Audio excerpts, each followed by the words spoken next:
বিপিএলে ঘটে গেল নজিরবিহীন ঘটনা। শেষ পর্যন্ত পাওনা টাকা না পাওয়ায় মাঠে খেলতে আসেনি দুর্বার রাজশাহীর বিদেশি ক্রিকেটাররা। পরে বিশেষ বিবেচনায় রংপুরের বিপক্ষে খেলতে নামে রাজশাহীর দেশি ক্রিকেটাররা। বিসিবির মিডিয়া কমিটির চেয়ারম্যান ইফতেখার মিঠু বলছেন, এমন অপেশাদার আচরণের জন্য শাস্তির মুখোমুখি হতে হবে রাজশাহীকে। বিপিএল এর শুরু থেকেই পারিশ্রমিক নিয়ে বিতর্কে জড়িয়েছে দুর্বার রাজশাহী। ক্রিকেটারদের অনেকবার পরিশোধের আশ্বাস দিলেও শেষ পর্যন্ত সেই প্রতিশ্রুতি রক্ষা করেনি এই ফ্র্যাঞ্চাইজি।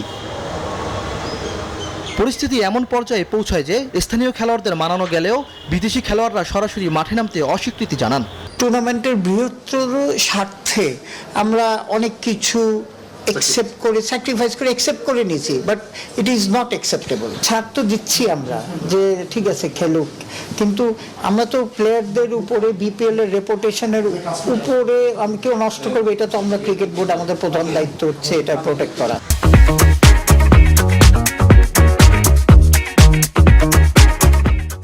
বিষয়টি নিয়ে কঠোর অবস্থানে বিসিবি। রাজশাহীর এমন অপেশাদার আচরণে ক্ষুব্ধ দেশের ক্রিকেটের নিয়ন্ত্রণ সংস্থা।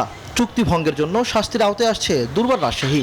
একদম সুন্দর করে কন্ট্রাক্টে লেআউট করা আছে, এটার আপনারা দেখবেন অ্যাকশন। এটা হতে পারে, দিস ইজ আনএক্সেপ্টেবল।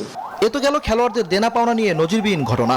আরও লজ্জার বিষয়, টিম বাসের পাওনাও পরিশোধ করেনি দলটি।